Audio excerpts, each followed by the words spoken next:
بسم الله الرحمن الرحيم. الحمد لله رب العالمين، والصلاة والسلام على أشرف الأنبياء والمرسلين نبينا محمد وعلى آله وصحبه أجمعين، أما بعد. السلام عليكم ورحمة الله وبركاته. محترم ناظرین، دروس کا سلسلہ ایک لمبے وقفے سے منقطع ہو چکا تھا، جس کی ابتدا دوبارہ اور اس کی سٹارٹنگ کی جا رہی ہے، اور اس درس کے منقطع ہونے کا سب سے اہم سبب یہ مہلک بیماری کرونا وائرس جیسی وبا جو پوری دنیا کے اندر عام ہو چکی ہے، اور اس سے متعلق بہت ساری چیزیں ہم نے لکھت روپ میں اور اس طرح سوشل میڈیا، فیس بک، یوٹیوب کے ذریعے بہت ساری چیزیں آپ کے سامنے آ چکی ہیں، تو ہمیں اس بیماری سے بچنے کے لیے ان تمام احتیاطی تدابیر کو اختیار کرنی چاہیے جو اس میں کارآمد ہو سکے۔ خصوصاً شرعی نقطہ نظر کو ہمیں سامنے رکھنا چاہیے، جن کا ثبوت قرآن و حدیث سے ہے۔ ان تعلیمات پہ ہمیں عمل کرنا چاہیے جسے شریعت نے ہمیں عمل کرنے کی رہنمائی فرمائی ہے۔ البتہ کچھ ایسی چیزیں بھی آپ کے سامنے آئی ہوں گی جس کا شریعت سے کوئی تعلق نہیں ہے، دور دور تک اس کا شریعت سے کوئی واسطہ نظر نہیں آتا ہے، تو ان چیزوں سے دور رہنا چاہیے۔ اور اسی اعتبار سے اگر دیکھا جائے تو طبی نقطہ نظر سے بھی بہت ساری چیزیں بتائی گئی ہیں، اس کی رہنمائی کی گئی ہیں، ہمیں اس پر بھی عمل کرنا چاہیے۔ اللہ تعالی ہم سب کو اس مہلک وبا سے محفوظ رکھے، آمین۔ محترم ناظرین، آپ کے سامنے آج کا موضوع ہے بیویوں کے درمیان ناانصافی۔ آپ کو پتہ ہے کہ یہ درس کا سلسلہ جو ہمارا چل رہا ہے، یہ اس کتاب سے چل رہا ہے جس کا نام محرمات استہان بہا کثیر من الناس، یعنی وہ حرام کام جسے لوگ معمولی سمجھ کر گزرتے ہیں اور لاپرواہی میں ان محرمات کو انجام دیتے ہیں اور اسے ہلکے میں لیتے ہیں۔ انہی محرمات میں سے ایک حرام کام یہ بھی ہے کہ انسان بیویوں کے درمیان ناانصافی سے کام لے۔ قرآن مجید میں اللہ تبارک تعالیٰ نے ہمیں بیویوں کے درمیان انصاف کرنے کی وصیت فرمائی ہے۔ اللہ تعالیٰ فرماتے ہیں وَلَن تَسْتَطِيعُوا أَن تَعْدِلُوا بَيْنَ النِّسَاءِ وَلَوْ حَرَصْتُمْ فَلَا تَمِيلُوا كُلَّ الْمَيْلِ فَتَذَرُوهَا كَالْمُعَلَّقَةِ وَإِن تُصْلِحُوا وَتَتَّقُوا فَإِنَّ اللَّهَ كَانَ غَفُورًا رَحِيمًا۔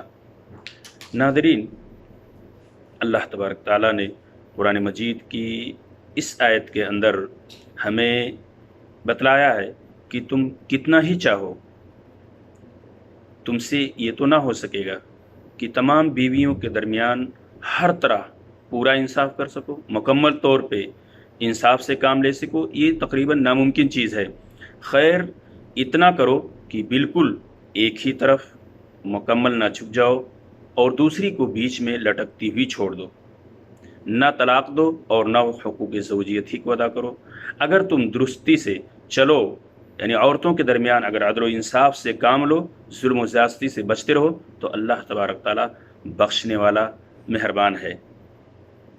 ناظرین، اگر کسی شخص کے پاس ایک سے زیادہ بیویاں ہوں تو دلی تعلق اور قلبی محبت میں وہ سب کے ساتھ یکساں سلوک کر نہیں سکتا ہے، یہ تقریباً ناممکن چیز ہے۔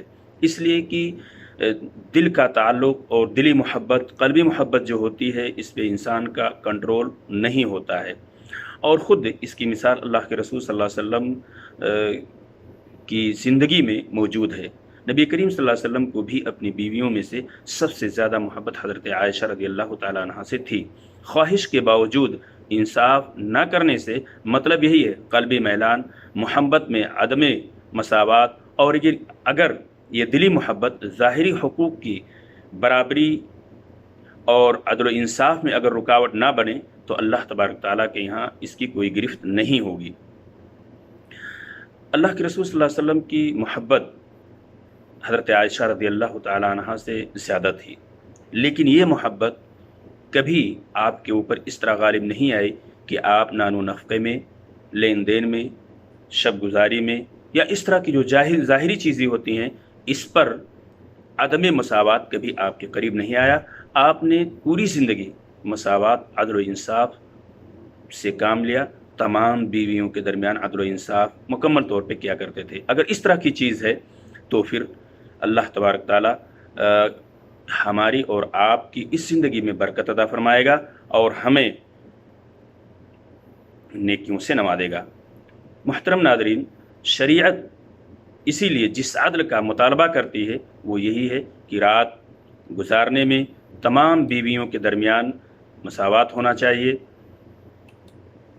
اب اس کا مطلب یہ نہیں ہے کہ قلبی محبت پر جب ہماری گرفت، ہمارا کنٹرول نہیں ہے تو ہم وہ محبت یعنی وہ حقوق اور وہ عدم مساوات جو ظاہری ہیں اس میں بھی ایک بیوی جسے ہم دلی طور پہ محبت کرتے ہیں اسی کو سب کچھ سمجھیں، اور پتہ چلا کہ دوسری کو عدل و انصاف سے محروم رکھیں تو اس کا مواخذہ ہوگا۔ اور اسی لیے اللہ کے رسول صلی اللہ علیہ وسلم نے اس شخص کے بارے میں جو اس طرح کی حرکتیں کرتا ہے اور اس حرام کام کو انجام دیتا ہے، اس کے بارے میں فرمایا کہ قیامت کے دن ایسا ناانصاف شخص جب قیامت کے دن آئے گا تو اس کا حال کیا ہوگا۔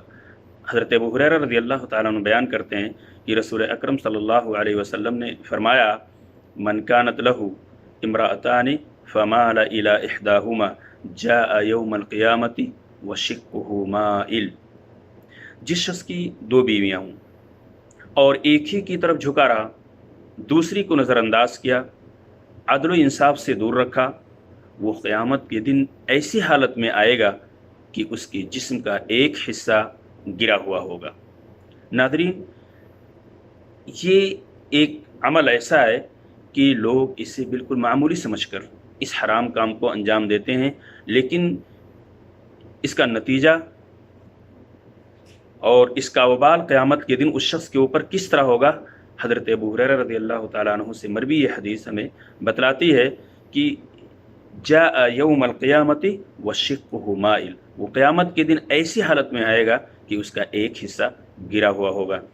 ناظرین کرام، آج کے اس درس میں بس اتنی ہی پہ اکتفا کرتے ہیں، اور اللہ تبارک تعالیٰ سے میں دعا کرتا ہوں کہ ہمیں سے ہر وہ شخص جو اس پوزیشن میں ہو جس کے پاس دو یا اس سے زیادہ بیویاں ہوں تو وہ عدل و انصاف سے کام لے اور اللہ تبارک تعالیٰ سے خوف کھائے، ڈرے۔ اللہ تعالیٰ ہمیں اور آپ کو جب تک اس دنیا میں رکھے شریعت اور شریعت کی لائی ہوئی تعلیمات پر عمل کرنے کی توفیق عطا فرمائے۔ آمین۔ السلام علیکم ورحمۃ اللہ وبرکاتہ۔